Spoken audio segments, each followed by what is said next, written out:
How to make an Amazon account. Making an Amazon account is very simple.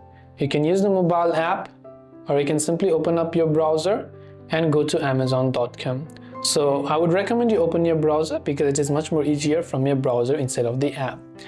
Now once you go to amazon.com, it will ask you to verify your CAPTCHA.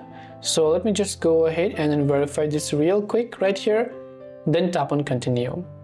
Now tap the sign in button from the top right. Of course, we don't have an account, so obviously we can't sign in. So what we will do is select the option called create account from the top. Over here, now fill in the details that you want. Type in a mobile number or email that you wish to use right here.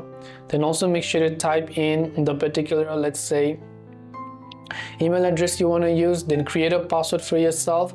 Once done, tap the verify email button. It is going to send a verification link to your email, and once you verify the link, your Amazon account will be successfully created.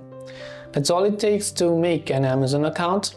I hope the video helped you out. If you have any questions, feel free to leave them down below. Thanks for watching till the very end of this tutorial, and see you soon as always in the next video.